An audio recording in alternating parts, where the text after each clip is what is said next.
game in the NBA today is nothing like it once was when the league was dominated by bigs. The post, like many other aspects of the game, has undergone an evolution over the years. It doesn't look like it once did, but the post game is alive and well.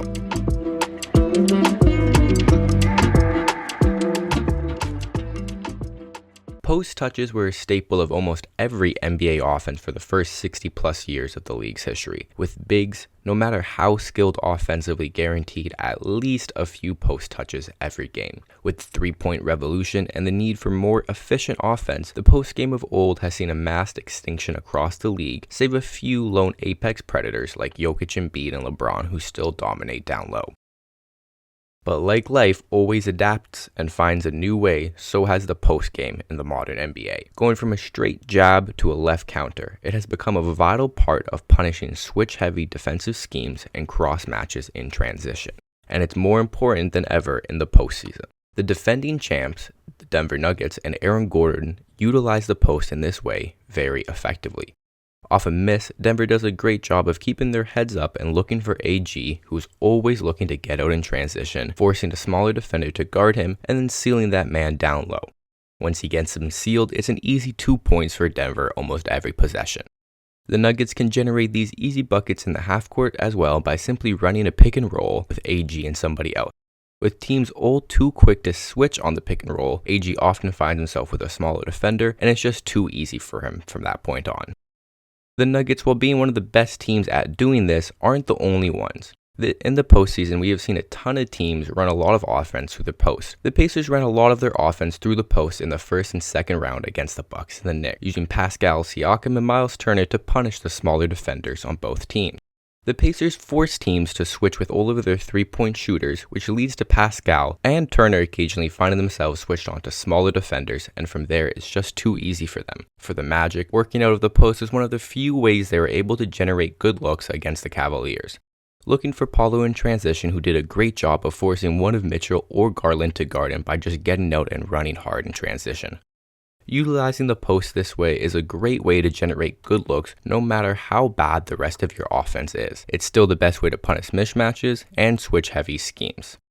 In my opinion, the NBA is all about just optimizing advantages and minimizing disadvantages. And by having at least one or two players who can operate out of the post consistently, there's always a way to find at least one advantage and punish a disadvantage on the opponent's team. The post is used for more than just scoring nowadays. It has become a vital hub where offense is ran through. Teams love to throw the ball into their big now and run action around him and let the bigs make the read. The Warriors were one of the first teams to do this by using Draymond Green in the role of passer, with Curry, Clay, and others cutting and screening off of him. Of course, the Nuggets do a great job of this, with Jokic taking his time and slowly picking apart the defense from the post. But those are star players. Post playmaking has become a vital part of the way non-shooting bigs can impact the game offensively. Toronto's Jakob Poeltl is a great example of this. Toronto loves giving the ball to Yak in the middle to high post and then cutting to the rim around him, using Scotty Barnes or Pascal and OG while they had him, or using IQ and RJ as perimeter threats now. Not only is Yak a great passer who can set up his cutters well, it forces his defender to step out of the paint and guard him, which opens up the paint for others.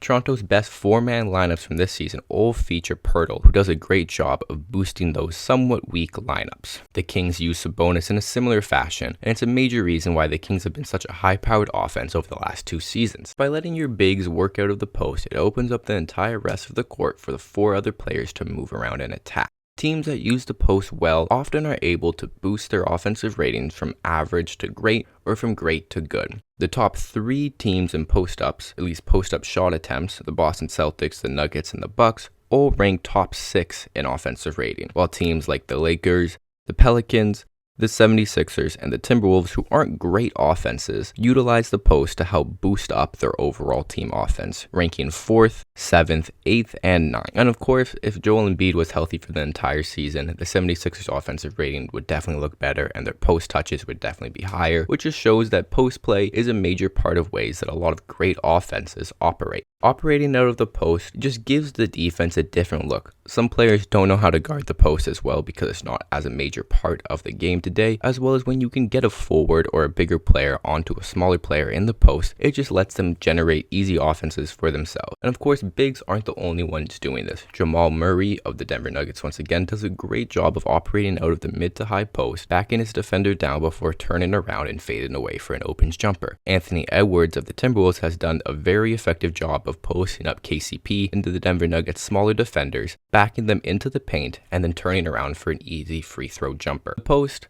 though not what it once was, is still alive in the NBA today.